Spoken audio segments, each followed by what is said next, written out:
So, Renegades just dropped, and I usually have some sort of, how does this season work type video with most seasons. I didn't do one in Edge of Fate because there wasn't really that much of a seasonal loop, but with Renegades, there is at least a little bit more going on there. I also wanted to update some guides from the Edge of Fate era, namely leveling, for anyone new who might be joining, or anyone old who might be rejoining. So, what is the gameplay loop in Renegades? Well, it's mainly going to be playing in the Lawless Frontiers, ranking up your reputation with all the factions to obtain their rewards. The first thing you're going to do to start this process is just do the campaign. That's going to open up the post-game content, the rest of the Lawless Frontiers mechanics, etc., etc.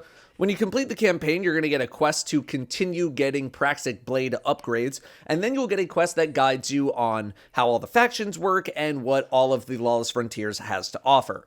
The first thing you should do, I think it just makes you do this, is pick a faction. Each faction has their own renegade abilities, a weapon that you can buy a bunch of copies of, a shader at rank 5, parts of the Practic blade upgrade path, and maybe like one other thing. It doesn't really matter which faction you pick, just pick whatever looks the most fun to you. You are able to level up all 3 factions at the same time, though. Gaining reputation with one faction does not reduce the reputation level of other factions. In fact, there is a triumph for leveling all 3 of them to at least level 5. Anyway, there are a couple of things to know about Lawless Frontiers to make sure that you are doing the right things and spending your time efficiently. First off, each destination has a couple of nodes active every day, each of them being a certain type of job and controlled by a certain faction. You'll want to access your contracts on the left side of the screen to see what you have available. Each contract is replaced with a new one when you complete it. This is all about trying to do as many contracts as you can at the same time. So if you have a contract that wants you on Mars, that wants you doing a smuggle mission in a specific faction's territory, look to see if you can do all 3 of those things in one activity. If not, maybe filter it down to 2, and then if you really got nothing going on, you can just get one of them done.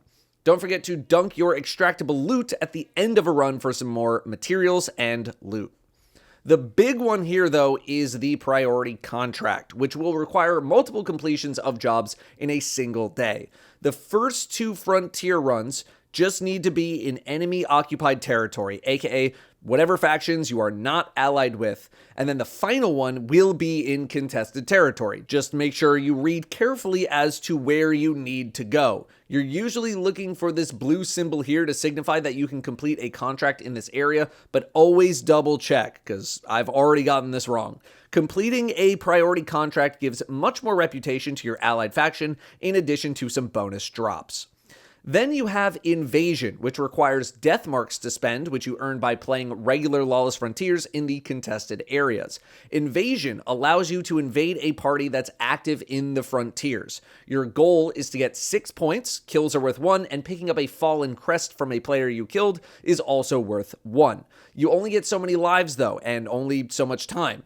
A successful run will net you some gear. My one run that I've done so far gave me 2 tier 5 pieces of gear for about 3 minutes of work. You can wager more death marks by going into your wallet, which is in the same place as your bounties, and we'll talk about the other things in here shortly. You can also be in a situation called a double cross as an invader, which is just a 1v1 against another invader. The same rules apply, just get as many kills as you can. If you find yourself invaded, carry on as normal as much as you can, because it's probably going to take the invader a little bit of time to find you, then work on getting rid of the invader. Invasions for me during the start of the season have been happening very early into a run, which, if you're running with random people, can potentially end a run if you run out of revives too quickly. Play with defensive renegade abilities if you're feeling the pressure. Note that you can avoid being invaded altogether by playing on the expert difficulty if you just want to chill, although I will say that getting invaded is not nearly as bad or as annoying as you might imagine, and I do think it's worth just dealing with it, although consider the fact that I've mainly been playing in a group with my friends, so we're a little more coordinated than an average match-made team. Speaking of those Renegade abilities, those are bonus abilities to use while in the frontier, ranging from offensive missile strikes to defensive barriers to vehicles that you can summon. Check out the different factions and see if any of their abilities are something you want to buy and upgrade. Though keep in mind, if you want the title for this expansion, you will need all of the abilities fully upgraded. Let's go back to the wallet there. Credits are the green currency, and they're used for pretty much everything in the Tharsis Outpost, like buying guns from vendors or upgrades or any other trades that you might do. You'll likely have quite a lot of this after doing a bunch of runs. Then we have dark matter ingots, which are earned less frequently but are very valuable, as every 10 that you give to a faction increases your rep with them by 100. Contracts give 160 reps, so they're pretty good in comparison. Finally, salvage is pretty uncommon, but is used to buy armor and weapons in the Outpost Bazaar. I have not gotten that much salvage myself, so if you're wondering where all your salvage is, don't worry, it's not dropping that much. Keycards are something I have yet to get any of just yet, but they open up areas in the Lawless Frontiers that can lead to some bonus loot chests, which I believe is how you can get your class exotic armor piece if you did not run the legendary campaign. Next, we have the Practic Blade, which is something you'll be upgrading over the course of Renegades. There are some upgrades available now, and I do have a video going over those available upgrades, but more are coming, and I will post about new stuff as I'm able to collect it, and eventually we'll have one big video containing all of the upgrades that you can get for it. The dungeon isn't out yet, so there might be some more stuff coming to the seasonal loop after the dungeon, but that appears to be it for now at the very beginning of the season. Next, let's just do a quick review of leveling.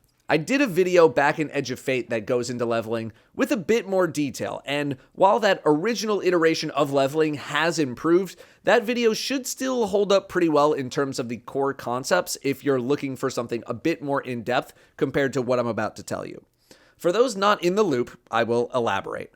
The portal is where you'll be doing a good chunk of leveling, although you can run the Lawless Frontiers almost exclusively and get gear that will level you up. There are no more limits on how much you can reasonably level in a certain amount of time. If you want to grind for 50 hours in a single week to level up, feel free to do that.